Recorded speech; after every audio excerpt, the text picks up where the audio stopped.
我觉得大部分小伙伴都会觉得开盒是一个离我们既近又远的玩意儿。说它近吧，因为你经常甚至每天都能看到和开盒相关的事儿；说它远吧，是大部分朋友应该还真没有自己作为当事人的经历啊。但如果我现在告诉你，你仅仅是玩一款单机游戏就会被开盒，甚至银行卡、账号、浏览器跟目录都会被翻个底儿朝天，而且永久保存在哪个你不知道的服务器里，你觉得这是可能的吗？你好，是的，而且更糟糕的是，这事儿可能已经发生了。这就要说到一款13年前的游戏《无主之地2》了。这游戏刚刚才结束 Steam 的喜加一，按理说有免费游戏玩还是个知名作品，玩家应该高兴才对啊。但是你打开它的商店页面，你会惊奇地发现这游戏近期的风评有点不太对劲儿，具体的差评内容也都是和开盒这个关键词绑定的。至于差评如潮的原因，咱在之前游戏售价涨到$80的时候就有提到过。通俗点讲，就是无主之地系列的开发商依照母公司 Take-Two， 也就是 GTA 开发商 R 星的母公司的指示，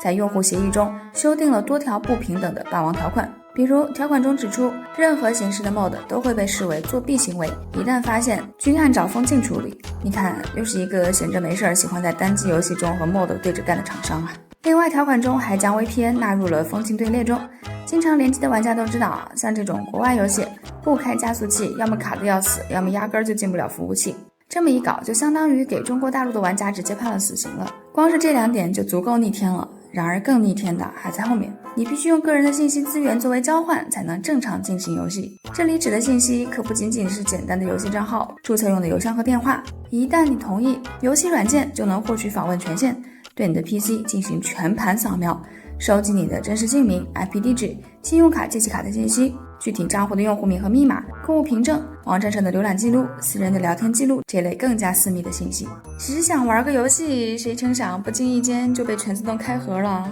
这你受得了吗？最关键的是，这个霸王条款是偷偷的、分批次的在不同的游戏上实施的。对，你没听错，无主之地2并不是唯一一款采用该条款的游戏，所有隶属于 Take-Two 旗下公司的游戏都是如此。肯定有一些玩家不知道 Take-Two 的业务范围有多大，也许看了这张总结表你就能明白，里面有不少都是游戏界重量级的作品。这其中别的不说，单《三男一狗5》这款游戏全球销量就达到了 1.1 亿，其中25年半年时间销量200万，日活跃人数10万上下。而 NBA 2K 系列则号称超级赛博臭豆腐，单 NBA 2K15 的日活人次就有4万左右，还不算系列其他作品。可以说这下面的榜单全部加起来，涉及的人次是数百万的规模。比如在 R 星的官网上就清楚地展现了具体的相关条款，再看一下修订日期，可了不得。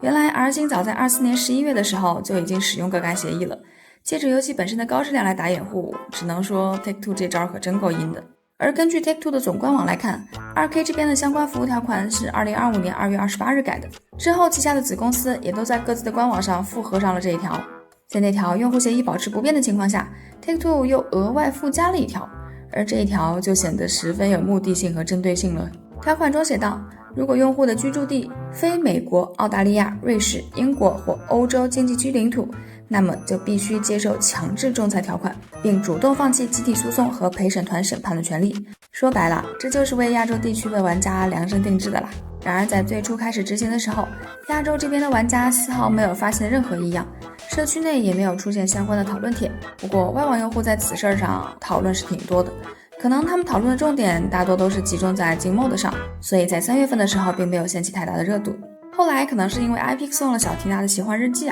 ，Steam 又送了无主之地2，也有可能是先前 CEO 那番对无主之地4 $80的问题言论，都给无主之地这个 IP 涨了一波热度。国内的玩家们这才渐渐发觉用户协议这档子事儿，在多方面的讨论下，这才发酵成了如今面临的舆论，不然大伙还真被蒙在鼓里呢。尤其是游戏扫电脑收集信息这一点，讨论度已经明显超越了禁 mod 和 VPN， 以至于国内外的玩家都把 Take-Two 旗下的游戏当成间谍软件来处理。不只是无主之地2， GTA、大表哥、文明等等系列作品都在近期受到了一波连坐差评。面对舆论， Take-Two 这边并非是什么也没做，先是 Gearbox 的 CEO 在推上做了回复，后面无主之地的开发者也在 Steam 社区做出了回应。然而无论是哪种说辞都没有得到玩家们的认可，这就像啥呢？好比父母偷看了孩子的日记或者手机，被发现只会来上一句这都是为了你好，敷衍了事。实际上在收集玩家信息这块 Take-Two 其实算是有前科的。早在2019年的时候，各大媒体就有报道过，